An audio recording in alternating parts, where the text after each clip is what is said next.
అండి sadist love.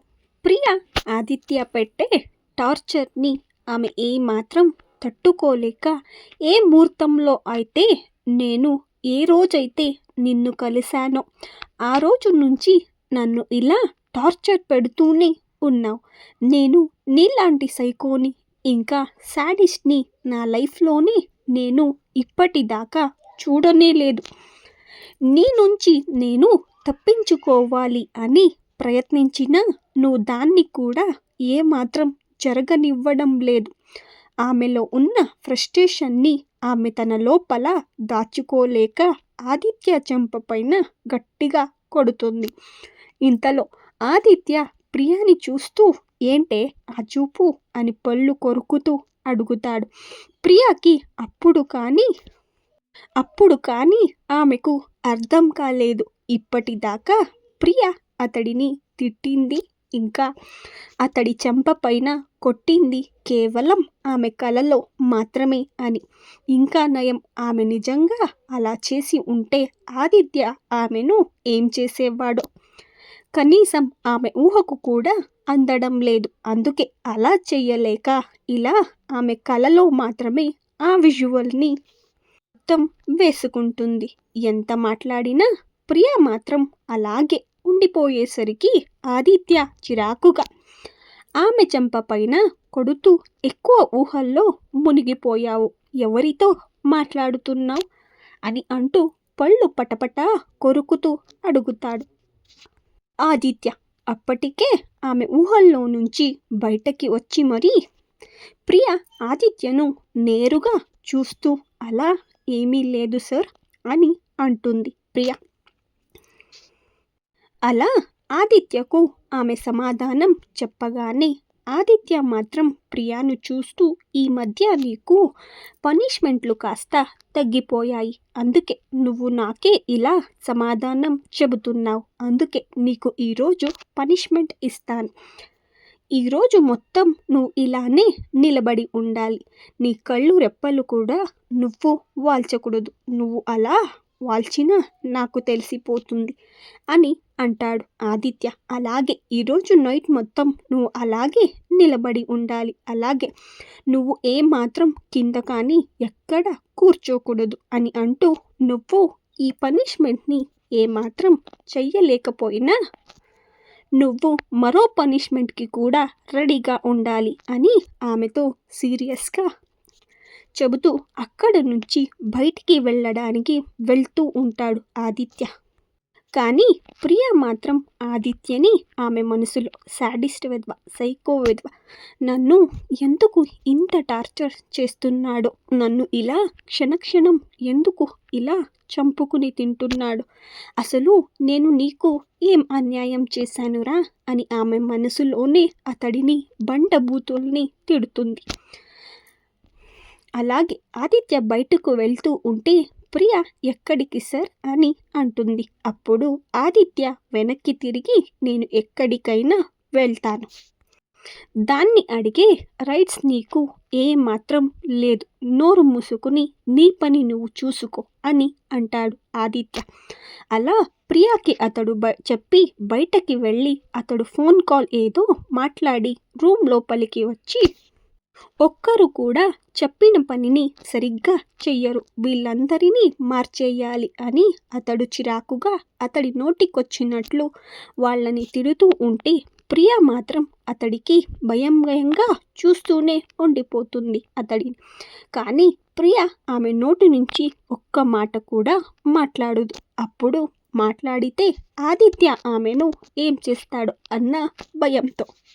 కానీ ఆదిత్య మాత్రం అలా అరుస్తూనే అతడి కోపాన్ని ఇంకా ఫ్రస్ట్రేషన్ని బయటికి పంపిస్తూ అక్కడే నిలబడి ఉన్న ప్రియాని చూస్తాడు.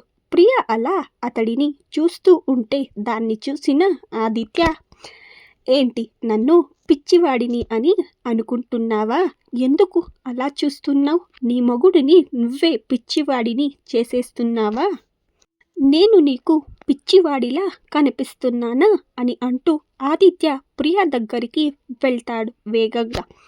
అప్పుడు ప్రియ ఆమె మనసులో, ఓరి సచ్చినోడా, సైకో వెధవ, మెంటల్ వెధవ, అవునురా నువ్వు మెంటల్ నా కొడుకువే, ఇంకా నువ్వు పిచ్చి నా కొడుకువే, అందుకే నన్ను ఇలా టార్చర్ చేయడానికే కదరా నన్ను నువ్వు పెళ్లి చేసుకున్నావు. ఇప్పుడు నేనేమన్నానురా నన్ను ఇలా హింస పెడుతున్నావు అని అంటూ ఆమె మనసులోనే ఆదిత్యని బండబూతులు తిట్టుకుంటూ ఉంటుంది. కానీ ఆమె బయటికి మాత్రం ఇన్నోసెంట్ లాగా ఫేస్ పెట్టి ఇప్పుడు నేనేమన్నాను సార్ అని అంటుంది ప్రియ. అలాగే ఆదిత్యను చూస్తూ నేను అలా ఎప్పటికీ మీ గురించి అలా అనుకోలేదు కదా సార్. మీరు ఇప్పుడు నా మొగుడిని నేను అలా ఎందుకు అనుకుంటాను? మీరు నాకు ప్రత్యక్ష దైవంతో సమానం అని అంటూ ఆమె తన మెడలో ఉన్న ఆమె తాళిని ఆమె 2 కళ్ళకు అద్దుకుంటుంది ప్రియ.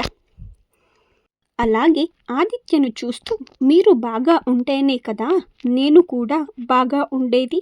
ఈ భారతదేశంలో పుట్టిన భారత నారిని నా భర్త అంటే నాకు అంతే గౌరవం, ఇంకా ప్రేమ ఉంటుంది అని ఆమె అంటూ ఉంటే ఆదిత్య మాత్రం ఆమెను అదో రకంగా చూస్తూ ఉంటాడు. ఎందుకో తనకి కూడా అది ఓవర్ యాక్షన్గా అనిపించిందేమో. ఆ చూపుకే నానా అర్థాలు వెతుక్కున్న ప్రియ మాత్రం అతడిని చూస్తూ ఏంటిరా ఆ చూపు అలా చూస్తున్నావు?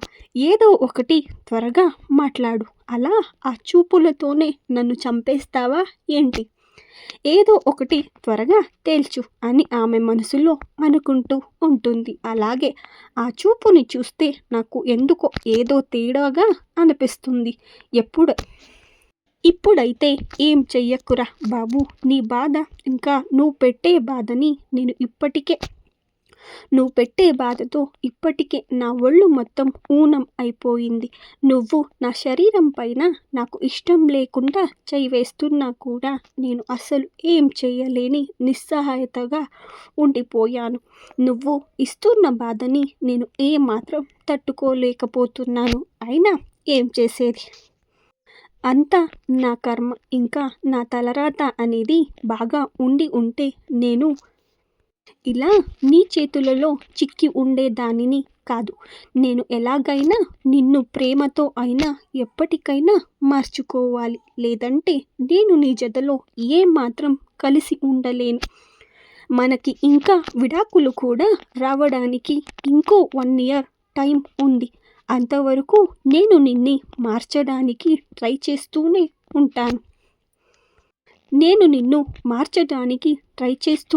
ఉంటాను. ఎందుకంటే నాకు ఎలాగూ తప్పదు కదా. ఎందుకంటే నా లైఫ్ మొత్తం నీ చేతులలో పూర్తిగా చిక్కిపోయింది అని ఆమె ఆలోచిస్తూ ఉంటే ఆమె అలా ఆలోచనలతో మునిగిపోయి ఉంటుంది.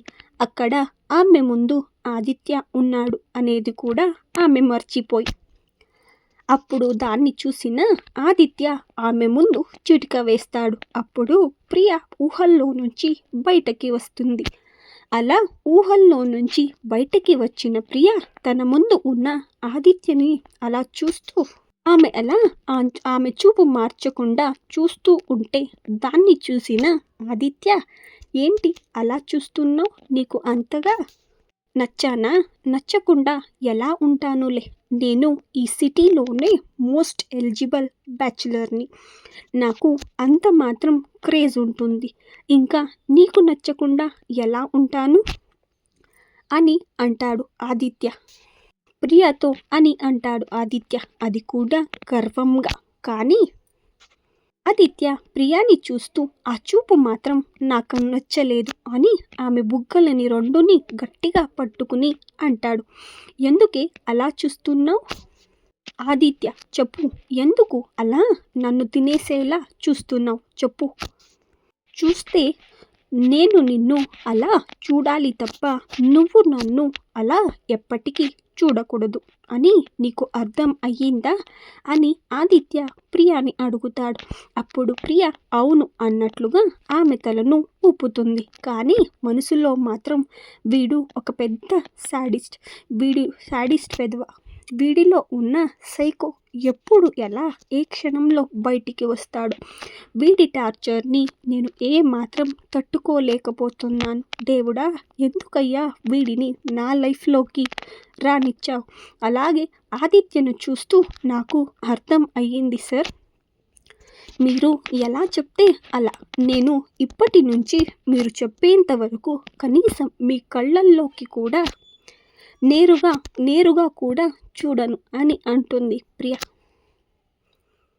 ఇంకా ఉందండి, నెక్స్ట్ వీడియోలో మళ్ళీ కలుసుకుందాం. Thank you.